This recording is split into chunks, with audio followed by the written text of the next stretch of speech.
वज़ीर आज़म शहबाज शरीफ ने आलमी सतह पर तेल की कम होती कीमतों का फ़ायदा आवाम को पहुँचाने का ऐलान करते हुए बिजली की कीमतों में मज़ीद कमी का इशारा भी दे दिया।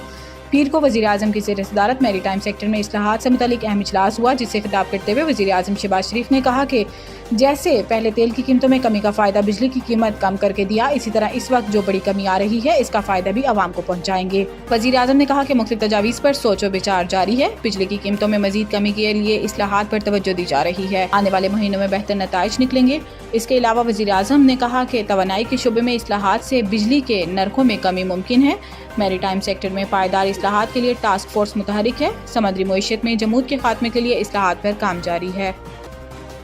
पायदार मुआशी इस्तेहकाम के लिए मादी वसाइल से भरपूर इस्तेफादा करना होगा। नायब वज़ीर आज़म और वज़ीर ख़ारजा इसहाक़ डार ने कहा कि पाकिस्तान इक़्तिसादी तरक्की के नए दौर में दाखिल हो रहा है। पायदार मुआशी इस्तेहकाम के लिए मादी वसाइल से भरपूर इस्तेफादा करना होगा। मादनी शोबे में सरमायाकारी को फ़रोग़ देने के लिए इस्लामाबाद में 2 रोज़ा पाकिस्तान मिनरल्स इन्वेस्टमेंट फोरम 2025 का आगाज हो गया है, जहां अमेरिका, चीन, सऊदी अरब, रूस, फिनलैंड और तुर्की समेत दीगर ममालिक के वफूद शरीक हैं। वज़ीर आज़म शहबाज शरीफ और army chief general Syed Asim Munir investment forum में शरीक हैं। आला सतह का अमरीकी वफ्द एरिक मार्किस इब्राहिमी इन्वेस्टमेंट फोरम में शरीक है। पंजाब, बलूचिस्तान और सिंध के वज़राए आला भी फोरम में मौजूद हैं। फोरम में मुअज़्ज़िज़ मेहमानान पाकिस्तान बिजनेस कम्युनिटी से मुलाकात करेंगे और मुख्तलिफ कारोबारी इम्कानात पर मुफाहमती याददाश्तों पर दस्तखत किए जाएंगे।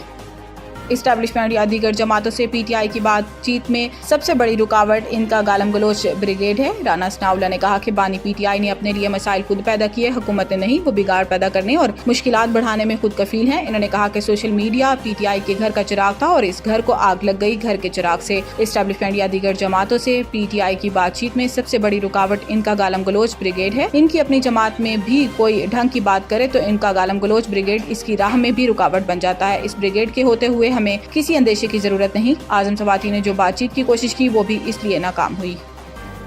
अमेरिका और चीन के दरमियान तिजारती जंग में शिद्दत का खदशा पैदा हो गया है। चीन ने अमेरिकी सदर डोनाल्ड ट्रंप की मजीद टैरिफ की धमकी पर सख्त रद्द अमल दिया। अमेरिका में चीनी सफीर ने कहा कि चीन अमेरिकी सदर के आगे सर तस्लीम खम नहीं करेंगे। ट्रंप की चीनी मसनूआत पर इजाफी 50% टैरिफ की धमकी का चीन पर कोई असर नहीं होगा। चीन अमेरिकी धमकियों और प्रेशर से दबाव में नहीं आएगा। इलावा तर्जुमान चीनी वजारत तिजारत ने कहा कि अमेरिका अपनी जिद पर कायम रहा तो चीन आखिर तक लड़ेगा। अमेरिका के इस तरह के इक़दाम कभी कबूल नहीं करेंगे। चीनी तर्जुमान ने कहा कि ट्रंप की धमकी ने अमेरिका के ब्लैकमेलिंग रवैये को एक बार फिर से बेनकाब कर दिया। अमेरिका टैरिफ बढ़ाता रहा तो चीन अपने हकूक और मफादात के तहफ़्फ़ुज़ के लिए सख्त जवाबी इक़दाम करेगा। तर्जुमान चीनी वजारत तिजारत का ये भी कहना है कि अमेरिका के साथ मुज़ाकरात चाहते हैं।